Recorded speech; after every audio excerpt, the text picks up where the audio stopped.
Going into his third year of the NBA, Ousmane Dieng has a lot of eyes on him, especially during the Summer League, to see if he can perform how everyone is expecting him to, as he's the most experienced player on this Thunder Summer League roster and also the youngest. So the hype is around him on this Thunder Summer League roster. Everyone's paying attention and being like, okay, he should be the best guy out on that floor. He should be dominating. He should be putting up 20 points a game, almost getting a triple-double with how skilled he is and how much potential he has.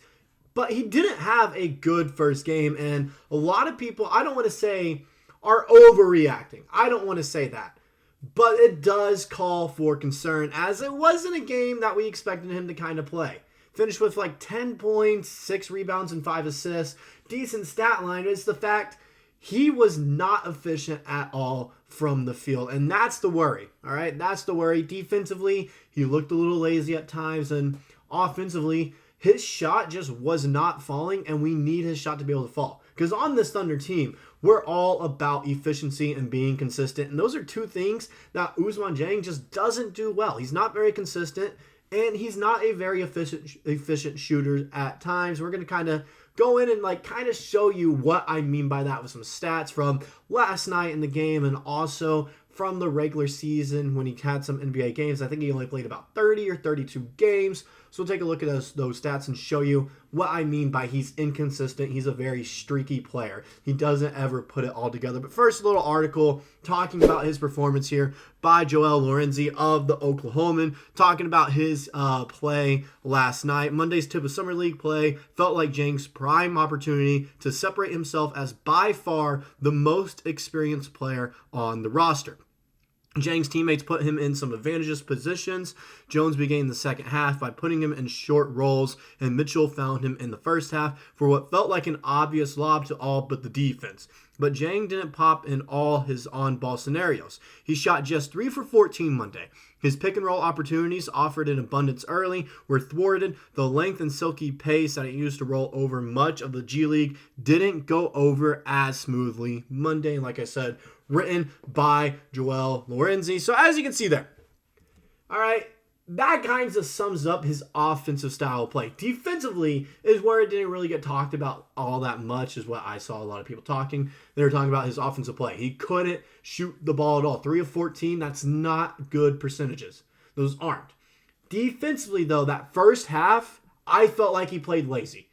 All right, he looked lost, didn't know how to switch, didn't know how to read screens, didn't know how to get in the passing lanes and help out. He looked lost and lazy out there. Second half, it looked a little bit better. He started using his size, contesting shots, hand up in the air, trying to, put as much pressure on the defender as possible when they're trying to dribble around him or put up a shot. Second half, it looked better, but he doesn't ever put it all together is the problem. That's the problem with Ousmane Dieng right now, and that's why he has been getting much time at the NBA level. He's not consistent. He doesn't ever put it all together. He's a guy where he'll have this one game where he does really well, but it's 1 in every 5 games. It's 1 in every 5 games, and you can't have that. Your bench players, you need them to consistently do the same thing. They need to be reliable, that you're like, okay, we're putting him in here because he always does this well. Ousmane Dieng, he does one thing well in one game, and then the next, it's horrible. That's the problem with him right now. He's not consistent, and I want him to be consistent. I am so high on Dieng. I'm so high on Ous. It's just, it makes it hard to actually support him and show that he deserves a spot in the rotation on this Thunder roster when he's very streaky and inconsistent. He doesn't have this one thing that he really stands out at every single game. Some games he shoots well. Some games he playmakes well. Some games he rebounds well. But it's never, not one of those things he ever does well every single game. It's one game he does well, and then the next it's like, oh my gosh, what happened to the shooting that he had 2 nights ago? That's what it is every time. And last night in the game, it wasn't all bad. All right, this is the stat line. It's a solid stat line, 10.6 rebounds, 5 assists, and 2 steals. Not bad. The problem is, this shouldn't be the stat line from a third-year player in the Summer League. A rookie, I get it. All right, a rookie or second-year guy, I get it. Third-year guy who has had NBA experience now, has had good games in the NBA, should not be putting up this stat line against this Philadelphia 76ers G League team. He should have dominated. He should have put up 20, 25 points. He should have had 10 rebounds. All right? Now, the assist, he could have had a little bit more because he was playmaking well. He was finding the open guy, and we just couldn't shoot at all in general with our Summer League team. So he could have had like 10 assists if we could knock down our open shots. But it's the fact he only had 10 points and 6 boards with his size. He doesn't use that size all that much. He doesn't. And that's the problem with Dieng. And that's why a lot of people, when they look at him, they're like, man, we don't know if he'll ever make it in the league because he doesn't put it all together. He doesn't ever use his size all the time. There's sometimes in games that you'll see him use his size, but then 5 games later, it's all of a sudden he's playing like he's 5'11" and can't drive in the paint, and he has to take shots and use dribble moves to get around someone. He's taller and bigger than the majority of guys on the floor, but yet he doesn't use that to his advantage.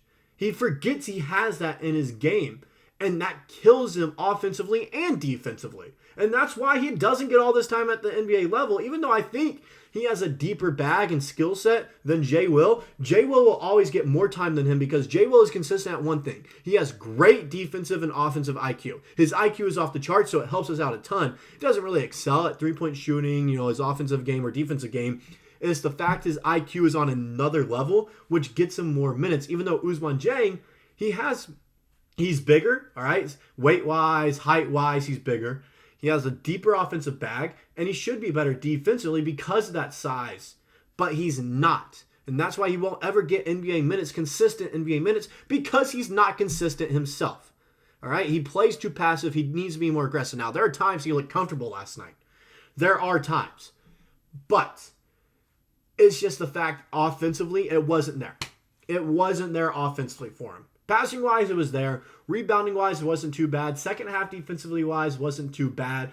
It's the fact he couldn't shoot, and it took him the whole first half to figure out what to do defensively. He looked lazy that first half, for sure. And only 2 points in the second half as well. And he took like 4 or 5 shots. That's why I'm kind of disappointed with him. And when you look at some of the stuff he did during the regular season as well, all right, take a look at, I'm about to show you all the games he played in the regular season last season in the NBA.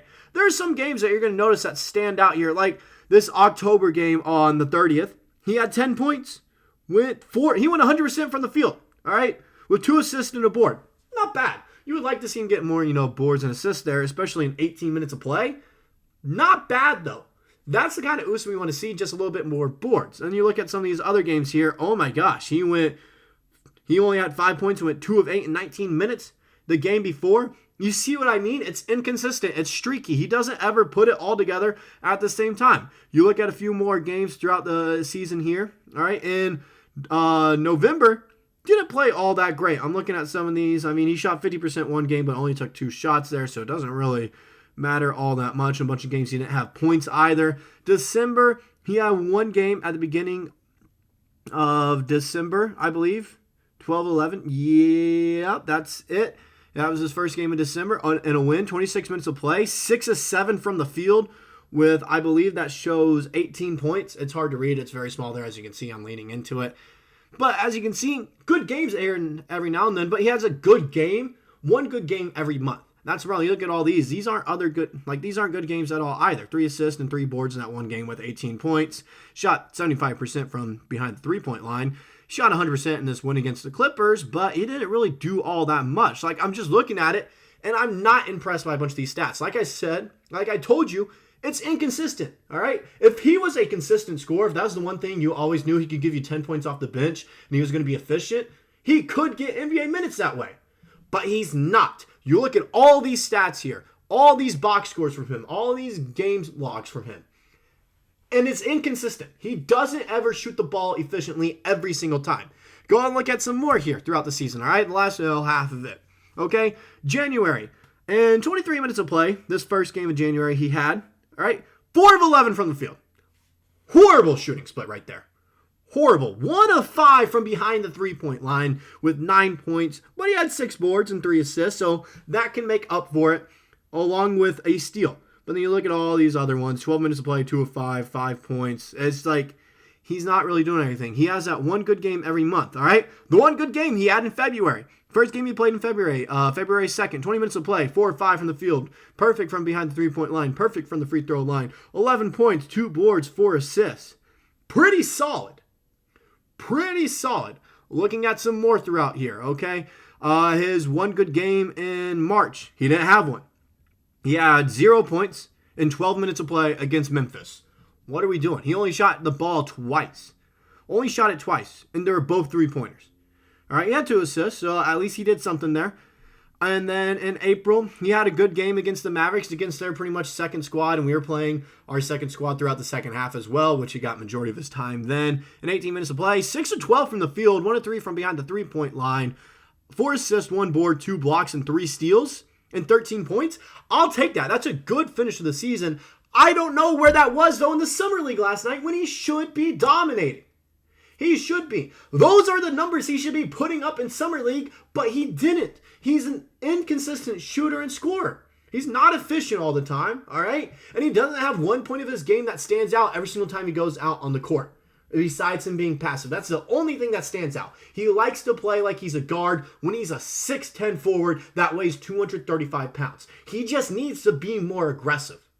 That's the thing. If he was more aggressive, he could easily find his way onto an NBA, like on the NBA roster with us and get actual minutes. The problem is he's not aggressive and he plays very passive. That's it. He plays passive and gets lazy on defense. If he could just be a little bit more aggressive and find the shooting where he's efficient every night, he could get NBA minutes and be our backup 4. All right, or even 5. We can run a stretch 5, offense with our rotation, with our second unit. We could do that. It's just the problem is he hasn't put it together, and I'm worried that this will be his last season with the Oklahoma City Thunder and Oklahoma City Blue if he doesn't put it together. Because in the G League, he dominates. He has games in the NBA, 1 game every month, where he dominates. But he doesn't ever put it all together. That's the problem. And that's why I'm worried about it, all right? It's rough. Quite frankly, it is rough that we have this going on with Dieng because he has so much potential, all right? A lot of people saw him as he could potentially be one of the top 5 players in the 2022 NBA draft. But yet he's probably bottom 5 at this point with how little he's done, with how passive he plays, how inconsistent he's been. And it's worrying. And he won't ever be a member of the Oklahoma City Thunder after this season if he keeps this up and doesn't perform in Summer League. We'll see how it goes throughout the rest of the Summer League, how it goes tonight against the Jazz. Hopefully he plays better, especially against a stacked Jazz team. That will definitely tell how he does in the Summer League against a stacked Summer League Jazz team like I just mentioned. See how he can actually do against some guys that are in the NBA right now and do get solid minutes for the Jazz. But that's all I got for this video. Let me know your thoughts and concerns about Ousmane Dieng, and I'll see you guys in the next one.